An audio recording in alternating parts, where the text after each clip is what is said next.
Well, welcome welcome all to the SnailTrail4x4 podcast. If you like going off-roading in Toyotas, wrenching on Toyotas, camping in Toyotas, and maybe even poking a little bit of fun at Toyotas, and of course, hearing about how great bushes are in Toyotas, then this is the podcast for... What are you snickering over there? This is the podcast for you. That's right, ladies and germs. My name is Tyler.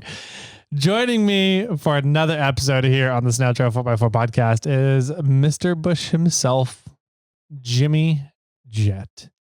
How you doing, man? It's J-Pole. J-Pole, that's right. Sorry. Mr. J-Pole over here. How are you doing, J-Pole? I'm great. Okay. How are you? I'm doing pretty good. Good. Glad to hear it. Oh, man. You guys will get the references later in the episode. The J-Pole reference was last Friday. Yep. So if you didn't listen to Friday, you should go back and listen because I'm going to be calling him J-Pole a lot today because that's what he has requested. And sure. That's what it was. Oh, man. I don't know, man. What do we got going on? This is a Monday episode, right? Monday episode. Mm-hmm. We have a fun main topic discussion for you guys today that was brought to us by a listener. Yeah. So we got a little story behind that. Mm-hmm. But before we get to our main topic, we have a few announcements to make. Our first one is we did the winner for the Gear Wrench giveaway. Mm-hmm. Thanks for Gear Wrench for donating some tools. And that was Carl Green, right? Yeah, that's it. Carl Green. Congratulations. Mm-hmm. If we haven't got in contact with you by now, please reach out to us yes. ASAP. Yep. Let's see. But this month's giveaway is with our good buddies Devos. Mm-hmm. It's only Devos, right? It's not like Devos. Devos. I'm pretty sure it's just Devos. Yeah. I keep wanting to say Devos lights. Right. Because that's kind of what they're known for, but they do more than light stuff. So yeah, definitely. Yeah. So Devos is generously donating a Light Ranger 2000 for a lucky winner of this month's giveaway, the March giveaway. So super excited for that. Thank you, Devos, for the giveaway item. And just a reminder that we are still waiting on them to give us a discount code for this month. So if you want to get any Devos products, hold off until you get that discount code, but we'll get that to you as soon as we get it. Yep. Do you think that the new Light Ranger 2000 can help you go spearfishing like the 1200 can? Probably. Nice. That'd be You exciting. mean it's waterproof? Yeah. Probably. That was them that had the story of the Light Ranger getting falling overboard at a fishing trip. Yeah, and seeing it fall. Yeah. And then just being down there at the bottom. So one of the cool things that they've invented is a small solar panel that goes on top of the Light Ranger. Yeah. And so while you're out, it will create a little bit of shade and protect the Light Ranger. But then you can just wire that straight into the battery and you can charge your battery during the day when you don't need it. Yep. And then during night, it'll shine all the light you need. There you go. Yeah. Pretty cool product. Yep. Fun little bio, what did they call it? Their biosphere? I don't know whatever they were calling it. Yeah, that's right. They called it something. Biosphere might be correct. Yeah, but really? You think like it's all in the family. Yeah, exactly. Just like Jimmy. So Jimmy's bush. You gotta wait till the end, ladies and gentlemen. Wait till the end. Oh, Jesus Christ. What else are we giving away this month? I don't know. I'm so sidetracked right now. I know you are. So we have our monthly reviews giveaway. Well, not really monthly reviews, but we're doing a review giveaway. If you sign up and onto Apple Podcasts, leave us a review, then you automatically get entered for any of the giveaways that we're doing there. The first giveaway or the most recent giveaway that we're doing is once we get to 700 reviews, we're giving away an Onyx Elite membership. Thank you, Onyx, for that. And we're giving away a swag pack like we usually do for SnailTrail4x4 and Morphlate. What happens when we get to 750 reviews now that your mind is back on track? Yeah, we get to give away a whole set of 4 tires, all complete tires too, with no holes in them. So... Well, there's a hole in them. I guess that's fair. There is a hole in the tire in the center. right in the middle. Whatever, smart ass. How else do you put the wheel in? But you get a full set of 4 tires from Yokohama Tires. Pretty cool, pretty rad. That was kind of one of the things Jimmy and I started with, what are things we could give away when we were thinking about it? We're like, what if one day we get to give away a whole full set of tires? Yep. So we're right. Exactly. Right. We didn't think it would happen. And Yokohama trusts us enough to make it happen. So thank you to Yokohama for being on board, making some waves in the off-road industry right now. They have been invited to the Rubicon. Yes, I heard. I'm excited. Yep. We'll see if we can meet up with those guys out on the trail. If they decide to come up for a Rubicon trip. So shout out to you, Yokohama, for making that happen for the listeners. And all you guys got to do is make sure you get a review in before we hit 750 reviews.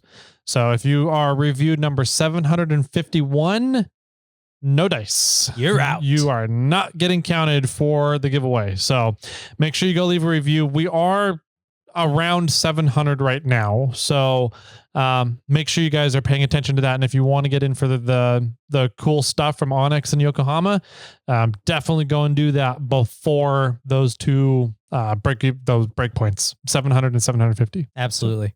Yeah. Do you think when we get to 1,000, we can give away a brand new Toyota? Well, yeah, we're giving away Samantha. Brand new. Yeah, be brandly built. We can brand new 1993, I think it is. Yeah. Toyota pickup, single cab, 2-wheel drive.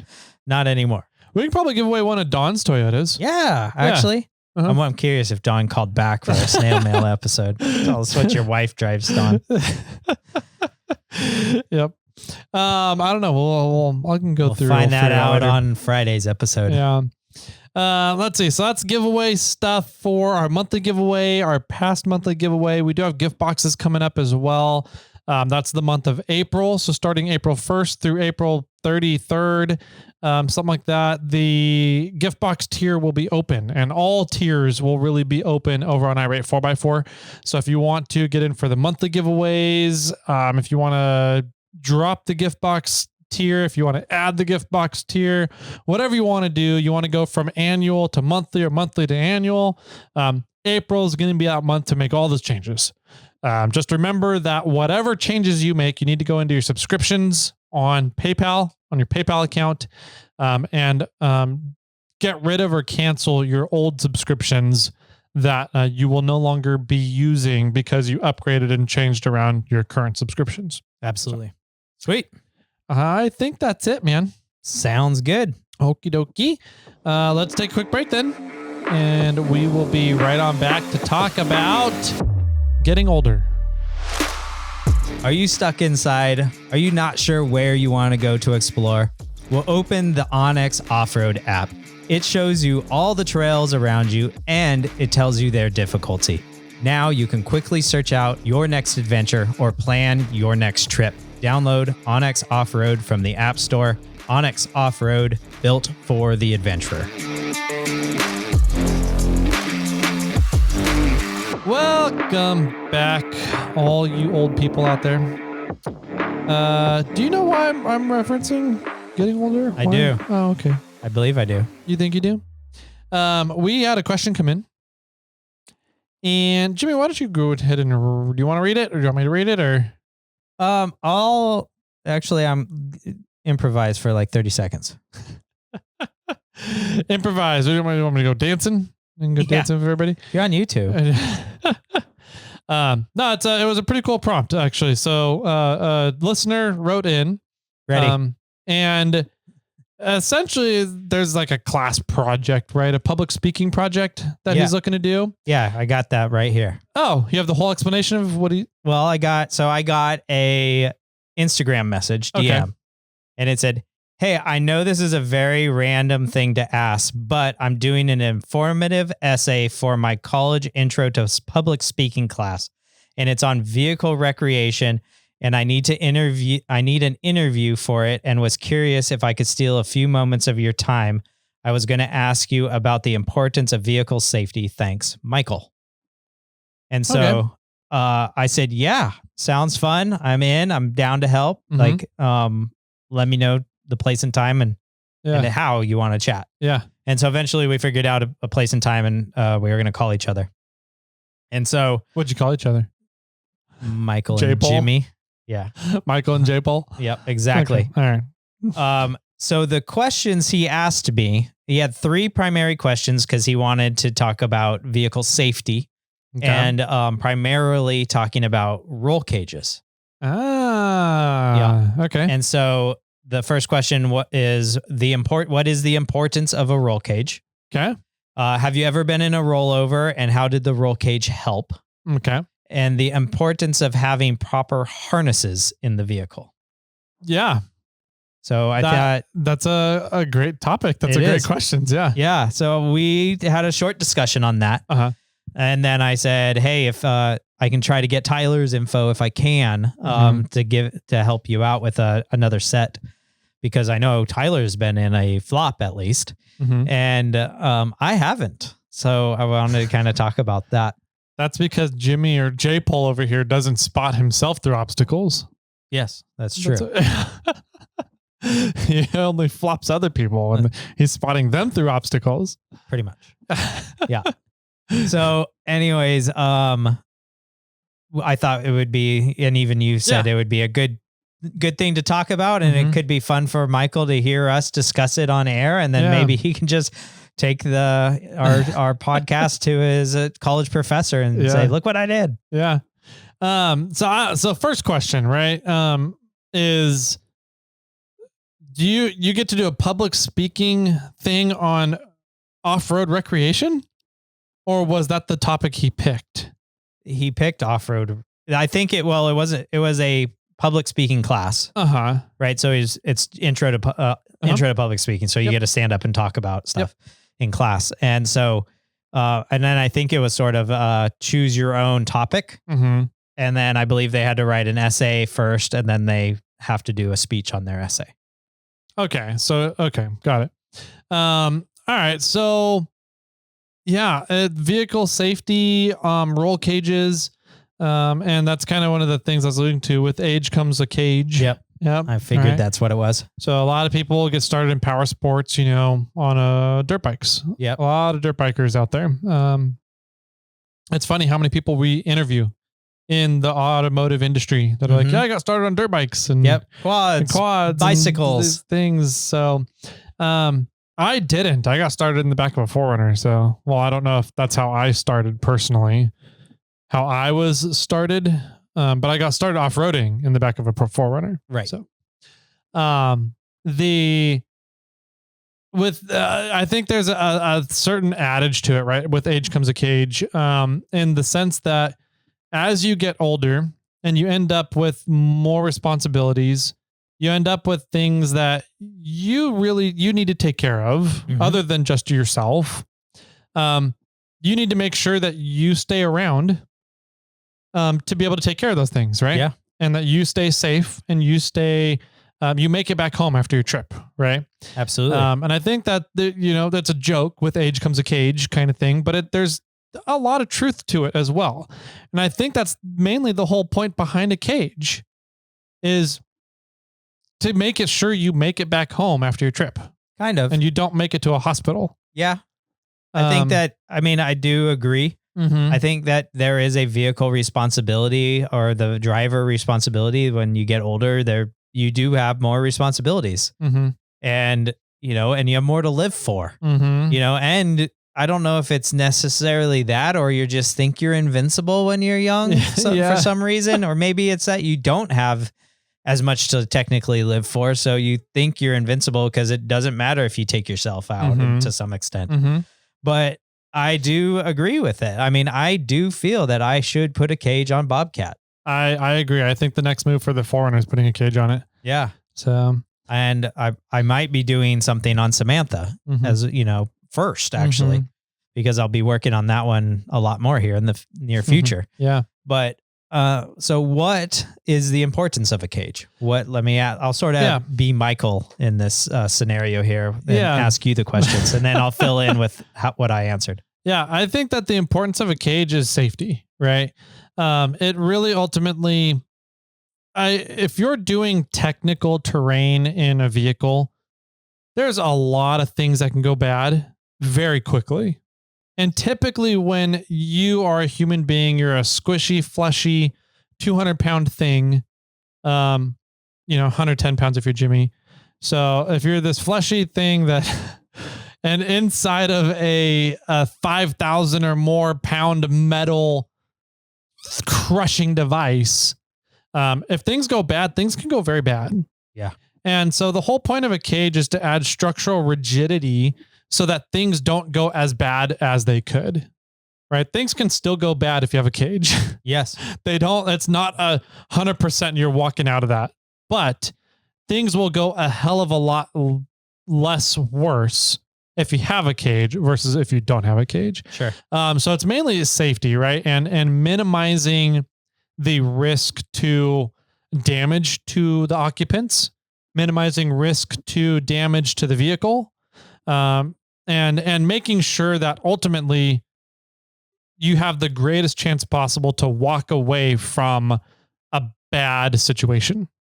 I think that's kind of mainly the point. I think you get a byproduct of a byproduct of a cage of preserving the vehicle more. Mm-hmm. But I don't think necessarily people put a cage on their vehicle necessarily to preserve the vehicle. No, I don't think so. Yeah. It's a byproduct of it. Right. So, I think ultimately it's for the occupants and occupant safety and minimizing the risk of harm and maximizing the potential to walk away from a bad situation. Right. I would say that people are putting bumpers and rock sliders and occasional, like those fender guards around to protect the vehicle. Yep. But those aren't the point of a cage. Those aren't the those same are not as cages. A cage, yeah. Right. The cage is, I'm going to flop the vehicle or I'm going to roll it over onto its lid. Mm-hmm. And I want more structural rigidity there in case that happens so that the top of the vehicle doesn't crush in on me. Yeah. So the vehicle doesn't crumple on you. Mm-hmm. Yeah. You know, there was when Lee rolled. Yeah. And Lee didn't have a cage. Nope. And it was a fairly slow roll. Mm-hmm. And he would have flopped if there wasn't a hole next to him. Yeah. He would have just tipped over and laid it on its side. But because it was a downhill and a hole, he continued to roll. Yep. And I think Lee got somewhat lucky in this aspect because his hood and the rear of his cab were touching things, but where he was even a deeper hole. Yeah. And so the cab didn't nearly get crushed as much as it could have because he fell further into the hole. Gotcha. Where it could have been much worse if there was a rock down there or if there was, if it wasn't as deep in the center, it could have, that Land Cruisers are heavy vehicles and it could have definitely crushed the top of that vehicle much more than it was. And he was still able for the most part to sit in there and drive out. Once we got everything up and running. Yeah. Which was pretty wild. So, I definitely think to some extent with age comes a cage is true. You have more responsibilities and, therefore you want a stronger, better protection around you in case something goes south. I also said it seems like the more you off-road, the more experience you get off-roading and the more you want to try stupid things. Yeah. And so, maybe you've done the trail 50, 100 times one way. And then you're like, hey, there's this rock over here that I bet you I could climb. I've always keep looking at it when I drive by and I'm going to go for it today. I'm going to try it. Yeah. And then you know what? Something goes wrong and you tip over and you could get hurt. And so I think, when we start deciding to do stupider and stupider things, or let me rephrase that, more fun things. Okay. Yeah. You start thinking, well, if I do that, there's a bigger potential issue that could happen and I should probably have a cage around me. Yeah. And I swear I was totally fine without having a cage for a really long time. And then pretty much after Pritchett, I was like, I almost rolled on Pritchett. I got really sideways super fast. They had to pull a strap and help hold me down and pull me over. And it was just a suspension. It was a leaf spring issue, right? It was the leaf spring trying to push over. Yeah. Like unloading it on itself. And when Richard walked over and he's like, hey, I'm just going to put my foot on your tire real quick to reach into your bed to grab a strap. And I said, okay. When he put his foot on my tire, my whole truck went down and almost leveled out. Wow.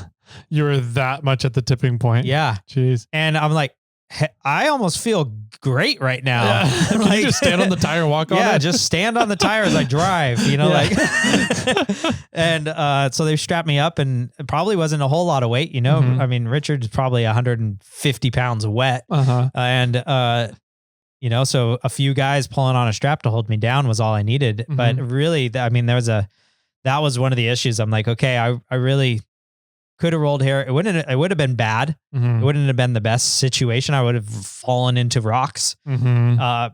And I was just like, my skill level's growing so much that I'm trying more difficult trails. I'm Mhm. trying more difficult things. And I think it's about time for me to put a cage on a vehicle. Yeah. Plus I have a wife and a kid now. Yeah. Yep. Yeah, for me, it was, a couple things. So, the one big one that I was like, I need to redo the Forerunner. And there's been points in the Forerunner where I was like worried, but I wasn't really ever scared that like I'm going to die Right. kind of situation, except for Moab Rim. Yeah. Going up Moab Rim, I mean, it's just the whole first half a mile, 3/4 mile of that trail is you're on the side of the canyon wall. Yeah. So the whole canyon wall is sloping down to your driver's side, your left. And you're going over these ledges where you're dropping the front driver's side tire first. Mm-hmm. And so as you come off of that ledge with your rear tire, now both of your tires are on the downhill side and you still have one tire on the uphill side, which leans you over more than what the canyon wall is. And my leaf springs unloaded on me at that point when I came down that one ledge. And we were talking with the secretary afterwards too. And she goes, I felt the car go. And she goes, I've never felt like it was going to roll over or like we passed the tipping point or we're hitting that tipping point. And she goes, I felt it and I don't want to ever do that again. Yeah. And I was like, yeah, I wasn't going to bring it up, but I was like, we hit that tipping point at that point. Mm-hmm. And if you go over there, you're going 2,000 feet down to the highway. Yeah, kind of. There was no stopping. If we started rolling there, we were done. Mm-hmm. And so that point there, that scared the bejesus out of me. And I was like, I need a cage on this thing. Yeah. And I need a wider stance. I need to be much wider. And I don't want a suspension that unloads on me anymore. Right. And so Moab Rim is really kind of where it opened up for me. Up until then, I was like, yeah, I might put a cage on. I think it'd be a nice extra thing to have. But after that specific trip on Moab Rim, I was like, no, I need to put a cage on here. It's going to happen now. Right. Solidified it in my head. So, it's you mentioned, as you're younger, you don't know if you feel invincible or you're young and dumb kind of thing. Yeah. You don't understand risk yet. And I think back to like when I was in college, there was decisions I made, simply because I was like, I don't own a house. I rent. Right. I have a cat, but like cats take care of themselves for upwards of a week or something. Usually food out for them. But like, I don't have a kid I'm beholden to. I don't have a significant other I'm beholden to. Mm-hmm. So fuck it. I'm only going to go a whitewater guide exactly. on those weekends in the summer. Exactly. I can go out whitewater rafting for a month at a time. Fuck it. Yeah. I can go, take a lot of risks on whitewater rivers that, I don't know if I would take the same risks today. Yeah. It's weird. But it was definitely, there's, having less that you're responsible for, I think goes into your decision making a lot when you're young. Whereas having a lot more that you're responsible for, plays into a lot more of, hey, I need to be around. I need to make it back home after this trip kind of thing. So yeah, let's just talk a little bit about roll cages. Okay. It's not necessarily a question that he asked, but let's talk about, neither of us have a roll cage and neither of us have built a roll cage. Nope. So we're kind of, I mean, we're not the professional here, but I think No. we can talk about some good aspects of a roll cage. I know that you should really consider the size of tubing you're using. Yep. Definitely for the weight of your vehicle. I know that there's an argument happening right now with Ultra 4 and moving the requirement of a 1 3/4 inch DOM tube, like 120 wall DOM tube, up to a 2-inch tube. And I'm not sure if they're changing the wall thickness or not. Yeah, that I hadn't heard of. I haven't heard. I just heard that they're going up on the diameter. Yep. So, I mean, obviously their rigs are heavy and their rigs are going fast and their rigs are doing some crazy things. And they're going faster and faster each year. Yeah. But our rigs aren't the lightest things either. So I would highly take a look at how much your rig weighs and consider what thickness of tubing that you should be having and what size diameter of tubing that you should run. I would say that I would put a minimum of 1 3/4, 120 wall DOM tube. So do you know what DOM stands for? Drawn over mandrel. Yep. Yep. And so there's really no seam on it. Correct. And so if you have a tube that has a seam on it, that's not DOM. No, that's a pipe. Yep. And there's the reason you like DOM is because the wall thickness on DOM tubing is more consistent than it is on a pipe. It is, and that seam creates a weak point in the pipe, in the tube, right? Yeah. Okay. So if you're looking at crush strength, so the ability of how much force or weight that tube can handle before the tube crushes, or deforms, or kinks, whatever it is, gets a dent in it. DOM is going to be substantially higher in strength rating than a seamed pipe kind of thing. Right. Just because that seam is not a full on, it's not the consistent metal all the way around. There is going to be some weakness there because it's not just all one thing of metal. Right. Right. Whereas DOM tubing there's no seam. Right. So you maintain the crush strength of DOM tubing consistently throughout the entire structure of that tube. Yes. Good point. Yeah. Yeah, absolutely. And then in regards to adding a cage to your vehicle, there's levels of attachment points onto your vehicle. Yeah. Right. Like you can bolt it to your body.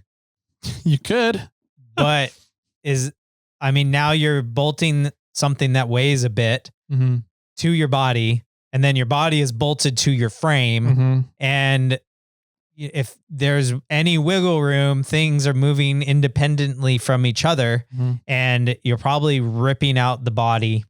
The body mounts. Body mounts are ripping from the body, from the frame, or the mount of your cage is ripping away from the body.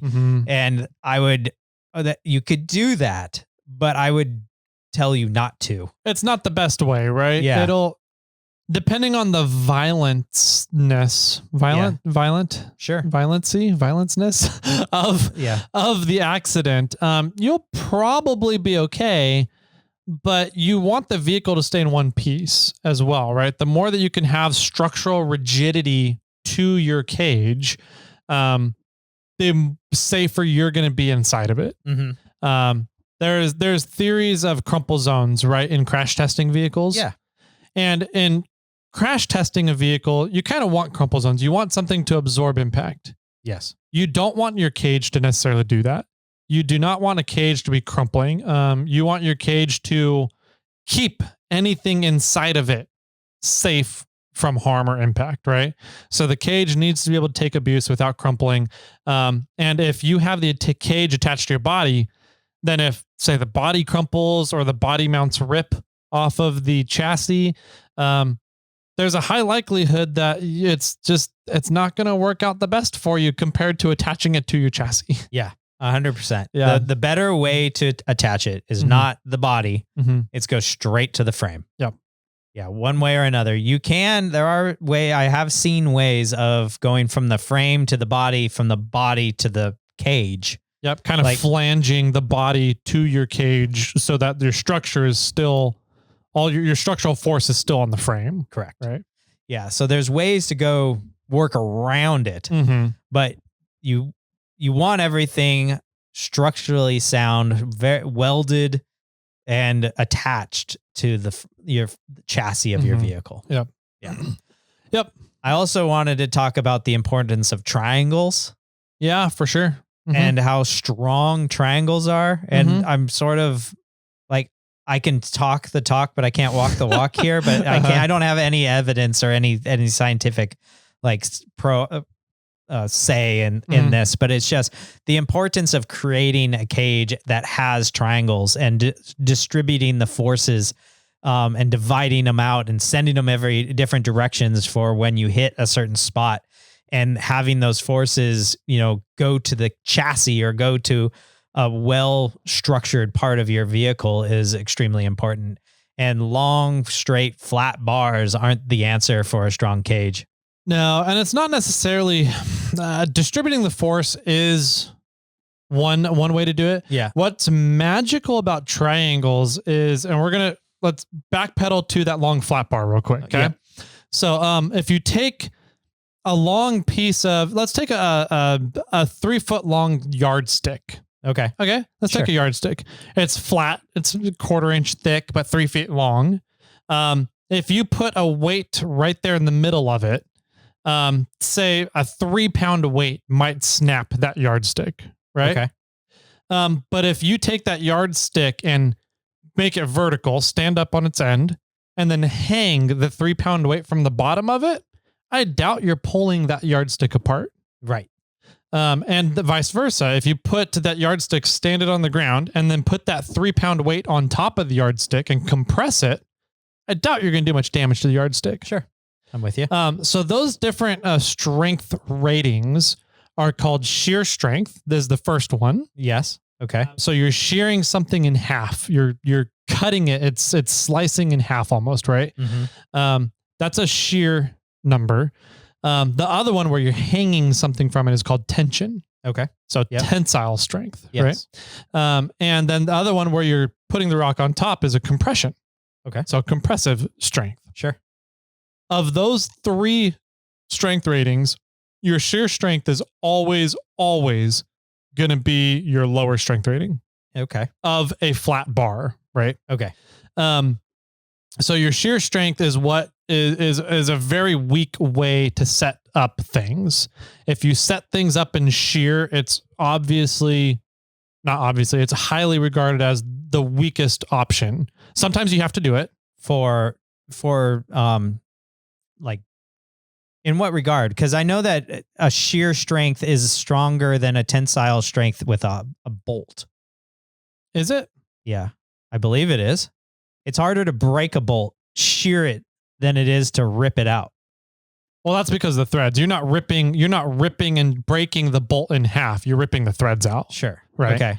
So and like if I were to I've been thinking about making a structure in my garage to put totes up on, right? And I've been thinking about how do I lag it or screw it up to the joists that are in my garage. I wouldn't screw it straight up into the joist because the tensile, it would rip out easier than if I screwed horizontally through the 2x4 and into the joist. well, that's because of the threads. Yes. Okay. So in regards to the threads and an attachment point that way, shear strength is stronger. I guess, yes. But if say you're putting up these boards on a wall and then trying to turn these boards into a bridge, are they going to be stronger in shear or in tension and compression? The 2x4, Mhm. it would tension and compression. Yeah. Yes. So in structural scenarios, not fastener scenarios, Okay. I should say, Okay. your strength ratings are going to be much higher in tension and compression ratings. Right. And typically, your compression rating is going to be your highest rating. Okay. Because it's harder to compress material that can't compress into itself, right? Than it is to pull Newton's laws of physics state 2 things cannot occupy the same space. Sure. Than it is to pull them apart and create two different objects by pulling it apart, right? Okay. So shear strength, typically not good for industrial structure kind of thing. But what's magic about triangles is when you set up a triangle, say you have a force at the end of a bar, right? Which direction's the bar? Bar is horizontal, Okay. force is directly down. Okay. If you try and push that end of that bar down and it's affixed at the other side of the bar, right? You try and push that bar down, you can usually leverage it down, right? You make a big enough lever, you're going to be able to pull that thing out no matter what it's attached to if it's Sure. big enough lever, right? Okay. What's magical about triangles, now you add another bar from your pull point, the point of the force, up and over back to the wall, up higher than where the original bar is attached to. Yeah. So I'm picturing in my mind, you have a bar protruding from a wall, Mhm. and then a bar straight up from that 90 degrees so that you can grab the bar that's straight up and you can bend the bar that's protruding from the wall down. Yeah, sure. So now you're adding at the 90 degree where the bar and the bar connect, you're adding a 45 up to the wall. Yep. And attaching it up there as well. Mhm. So you're making a 90 degree triangle on the wall with one bar up, and you're going to try to pull that down. Yep. Right. Okay. Yep. So now you're going to try and pull it down. Now you're no longer trying to pull the bar at shear. I mean, you're trying to, but because you have this other bar in there, it's no longer pulling at shear strength. You're now using the tensile strength of that upper bar. Yes. And if you put a bar on the bottom side, you're now pushing against compression strength. Correct. So that's the magic of triangles. It transfers shear strength into compression and tensile strengths. Great. Throughout good. the cage, right?